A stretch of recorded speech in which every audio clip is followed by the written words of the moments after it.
Namaste and welcome to India Yoga Arogya series. Today we will going to introduce the nasal allergy.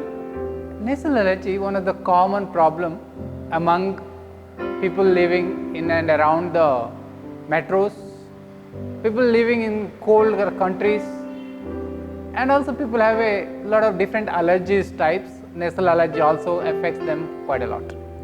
Today we have a few techniques picked up to work. But there are two important practice can be done anyone suffering from nasal allergy. One is a regular practice of Jalaneti and Sutraneti will helps a lot to overcome that. Then next is another important work is when we start the first technique, it is Kapalbhanti. It's one of the very important practice. It has to be done in an empty stomach and sit in any meditative position. Rest the hands freely on your thighs, eyes relaxed and gently closed, as well as the entire face is relaxed. Slowly and steadily exhale, and the automatic inhalation will be there. Gradually pick up the speed of active exhalation. During the exhalation, the belly slightly pulls in. When you are just go back to the neutral, it is become normal. And like repeat it around 120 strokes, then stop for around a minute to 2. Then you can repeat 2 or 3 more rounds similarly. And that is one of the very important work. Every morning is a great time to start with. From there, the next practice we will continue is very important also. It is Utkatasana. And anyone suffering from nasal allergy or running nose particularly, raise the hands straight up, get a good extension into the trunk, and softly bend the knees and push the hip. Slightly lean forward and turn the eyes slightly up and try to see the thumb. And in case you have any tension on the neck or too strong and too difficult, you can also do as a little variation as go up straight and do the Parvatasana and look up to the thumb. Parvatasana and look up to the thumb. And can be stayed here around a minute and can be repeated around 2 to 3 repetition of this. Well, really helps to overcome the running nose. And softly release from the side.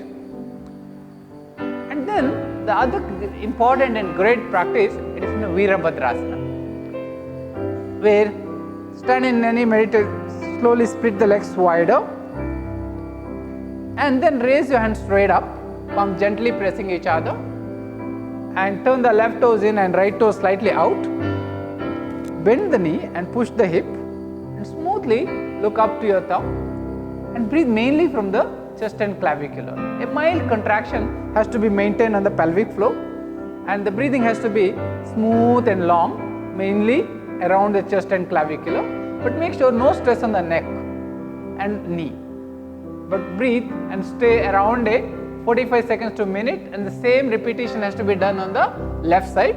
Take your own time on it. Once it's finished, slowly come back, step by step come back and back to Tadasana. That is comfortable. One can gradually go and work on the Ustrasana. Sit in Vajrasana. From there slowly stand on the knees and keep the ankle and knee and approximately shoulder distance wider. From there gradually reach the right heel with your right hand, the left heel with your left hand, just as expanded as possible. As a last part, softly drop the head only if you are comfortable. But make sure there is no stress on the neck and upper back arched as much as you can. This gives a good expansion, and try to stay around 45 seconds to a minute. Once you've finished, slowly take the hands, the left hand on your right side of the waist and turn slightly to the right and gradually come to standing. But in case if you're finding difficult to do the full, you can just take your hands on the waist and you can do just an Ardha Ustrasana. That much can be done also. This can also help a lot. And only make sure if you have a bad neck and bad back, has to be very careful when you're doing this, and you should not drop your head back. Then step by step you can come back and smoothly release the legs. And then slowly roll on your back. The next technique, it is going to be Chakrasana, also called Urdhva Dhanurasana. Bend the knees and keep the legs around shoulder distance wider. Then softly take your palms under the shoulder and palms and feet should be equally pressurized, and softly raise the hips and switch all your weight into the legs and gradually make your arms straight out and stay there anything between 30 to 60 seconds.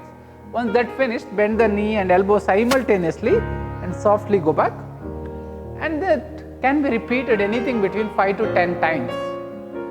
And once it is finished, slowly come front and do some forward bends and gradually bend front and stay there for around a minute. After around 5 to 10 repetition of Chakrasana, one has to make sure given a proper forward stretch as a counter practice, and after that you can slowly come back, and also you can go back to Shavasana for a few minutes. Then you can do the next practice. Is one of the very important practice to keep the sense organs are very balanced and healthy. It is called Shanmukhi Mudra. What we normally do here, keep the thumb inserted into the ear, and the index normally comes over your eyes. The middle finger controls the nostril walls, nasals, and the fingers, the little and ring finger controls the lips. Then inhale through the left nostril and close both as long as you can hold it. Then exhale through the right nostril. Then inhale through the right nostril, retain as far as you can, exhale through the left nostril. Repeat like this around 9 to 12 rounds. Then once it finished, gradually release the hands and just observe that sensation for some time. This technique can be practiced any time of the day, even whenever you are very stressed, tensed, or you can't sleep at night well before going to bed. Any time of the day you can practice this, the Shanmukhi Mudra, and keep up this practice regularly for 21 days, if possible 3 times a day. It will really helps to overcome quickly and super fast. And see you soon in the next video shortly. Thank you.